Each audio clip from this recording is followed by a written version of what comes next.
Hey, what's going on, guys? It's Alex with Rate My Ride. Have you ever seen a car and it's like, sheesh, look at that Fitment. I need some tight Fitment like that. Dang, he's gangbang low, bro. I need Fitment. How do I get that Fitment? Nobody talks like that. But what we're gonna go ahead and do is we're gonna take a look at my car and kind of go over how I found my Fitment. How, if you don't know what Fitment you want, or say if you know what Fitment you want but you just don't know the specs on how to get it, I'm gonna go through this video and we're gonna take a look at Fitment Industries and kind of go through the process I went through to figure out my wheel specs. Now it's gonna be different for everybody because everybody's gonna have a different setup, but we'll kind of go over a few of them. Let's hop right into it. So first off, my car, my Fitment is a little wild. I have some very large wheels, so this isn't normal, but for example, I have 19 by 12 -34 and my rears are 19 by 14 -56. Now that's how I achieved this Fitment. This Fitment in particular I actually found on Fitment Industries from another guy that has the same exact car as me, and I basically just stole the information.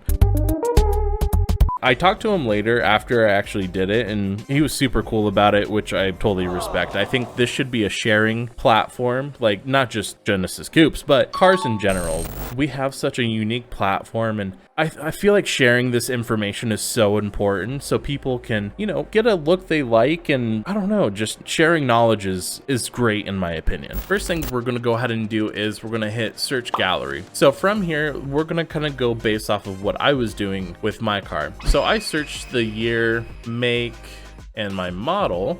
So we have a 2013 Hyundai Genesis Coupe, and then you can choose whatever suspension you want, right? So if you know you're gonna go air suspension, you can choose that. If you're gonna go coilovers, you can choose that, lowering springs, etc. So what I wanted is air suspensions, and I already had it on my car, so I knew I was gonna stay with this. So we're gonna go air suspension and then search gallery. So this is gonna pull up a bunch of cars. So there's so many different setups and offsets and numbers, and it could be very overwhelming at first, but what I would go ahead and do is just take a look, just browse around and find a setup that you actually like. For example, I went wide body. I knew I was going to go wide body, so I went ahead and say, for example, I selected this car. This Genesis Coupe is wide body. It has the similar wide body that I wanted. So what we're going to do is take a look at the images, see if it's the setup we want. If we're happy with it, then we'll go ahead and go down a little bit, and you can see they have a section where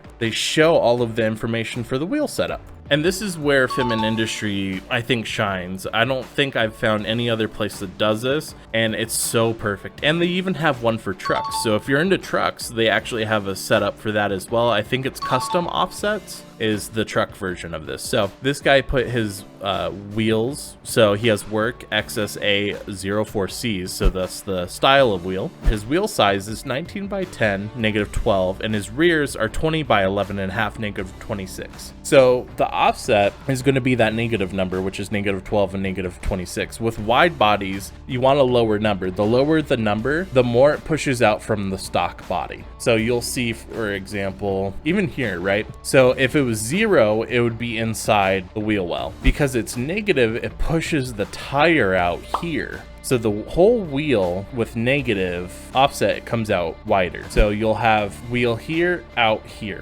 If it's a bigger number, like a positive number, it's more sunken in. With the offset number, it's going to determine on concavity and lip size. So if you have a monoblock wheel and it's concaved, the lower the number, the more concave you're going to have. The bigger the number, the less concave it's going to have. So if you have like a +35 offset, the face of the concaved wheel is not going to be concave, it's going to be flat. If you have -12, it's going to be extremely concaved. So that's how you kind of determine on how much concavity the wheel may have. Same thing goes with lips, right? So the bigger the number, so say +25, there's going to be maybe like 1.5 inches of a lip. You're going to have a really small lip. But like this guy, he has -12 and -26, he has a bigger lip. So it looks like his fronts are probably like 2.5 inches, 3 inches, and his rears are maybe like 4.5, 5 inches. So the negative number is going to mean a bigger lip. So smaller the number, bigger lip. The bigger number, the smaller the lip. Hopefully that makes sense. All right, so moving on, it also, a nice thing is you can see what tires they're running. So a lot of people put their tires, like the brand and type, and then they put the tire size, which is sweet. So he's running a 255/40 in the front and then a 285/40 in the rear. Now you can see with this setup, it looks like he has a little bit more tires, not stretching as much, say, as me or other people. You can see how it's kind of a meatier setup. Not, I wouldn't say meatier, but it's definitely not a massive stretch. So you can determine that this setup right here is going to be exactly this, and it's not going to be an overly aggressive stretch. It's going to have nice contact to the ground. You see he's not super cambered out. I mean, he has a little bit of camber, but it's not like ridiculous. Even the fronts, right? So you can determine, oh, okay, this is a setup that I really like. These are the specs that I'm going to follow and get the same exact fitment. And you scroll down a little bit, you can see Fitment Industries sets up wheels and tires and suspension to match exactly what was up here. If you want to buy this exact setup, you can add it here, and then you can, add it to your cart and buy it. Now, if you do scroll down a little bit, you can get even more information, which is nice. This one isn't really full of information, but we'll find another example with a ton of information on it. So we can see trimming details. He has a remake auto wide body kit, so he has the wide body. Suspension details, he has no camber arms, no major adjustments. So what you could do is literally just buy these wheels, tires, and then just toss it on with the wide body, and you don't need anything additional, which is super sweet.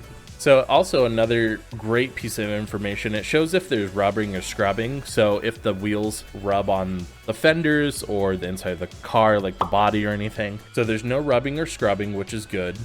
Trimming over fender wide body trim. So basically just cutting the car to fit the wide body, which is normal. He is running 1-inch spacers, so it does show if people are running spacers or not. Looks like he is running 1-inch spacers. And then it shows the stance, which is tucked. So if you want to scroll down, you can see a bigger version of it. It's nice and spread out. You can see all that information. But what we'll go ahead and do is we'll select another car, take a look at it, and see what kind of fitment they have. So all you have to do is go to search gallery. On the left-hand side, you can see the current information you looked up, and you can change it. So let's go ahead and do a 2016 Subaru.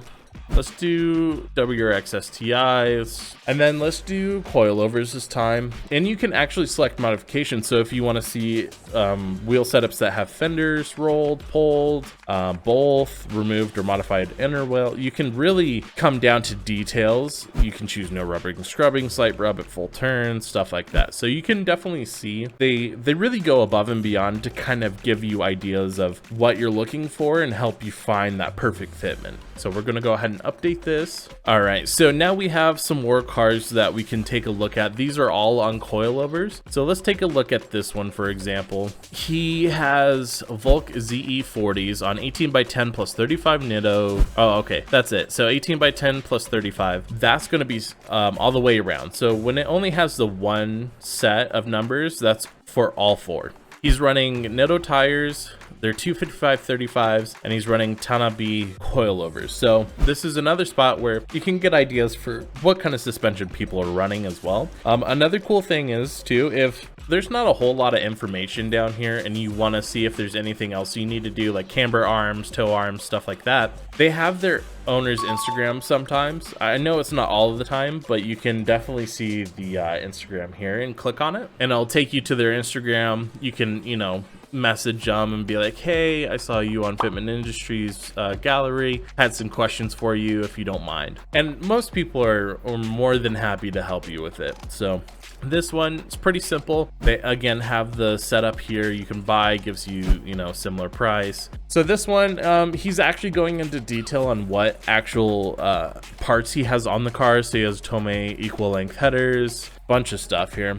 This one has the trimming details. He's rolled his fenders, so we know that, which is nice. He has no rubbing, scrubbing, fenders rolled, no wheel spacers, nearly flush is the fitment, so you can see fitments nearly flush, go down a little bit, but don't want to rub or scrub. So it gives you an idea of what you can do with your fitment. All right, so we're gonna go ahead and take a look at mine because I kind of want to show you what some people do as well. So this is my car. So for example, I have my setup here. You can take a look at that. You can hit my Instagram and my photography page, but Alright, so right here you can see that there's suspension details. So I wanted to show you guys kind of an example of this, and on mine I have it here. So some people put this, some people don't. So you may want to hit up their Instagram and be like, hey, do you run any camber arms, toe arms, anything like that to achieve your fitment? On mine, I have rear camber and toe arms. I do that to push the wheel forward and backwards and give me more negative camber, as well as I have airlift suspension all the way around. I do have a lot more modified on my car than that. So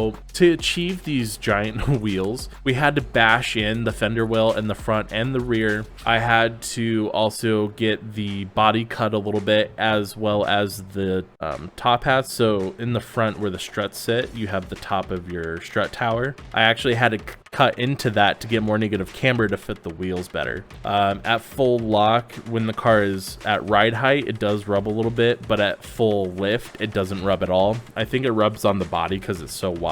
I did leave some of those details out, and I should have put them in there, but if you know, hit me up, I can always tell you more about it, because you'll run into that issue when you put these types of wheels on there. All right, that's going to be it for this one. If you have any additional questions or want me to do more videos like this, or kind of go over my build in general of what I did and how I did it, or if you have any ideas, just let me know. Leave a comment down below, like, share the video. If you don't mind as well, take a look at some of these other videos that I have posted as well. But in the meantime, hope you have a good day. Peace out.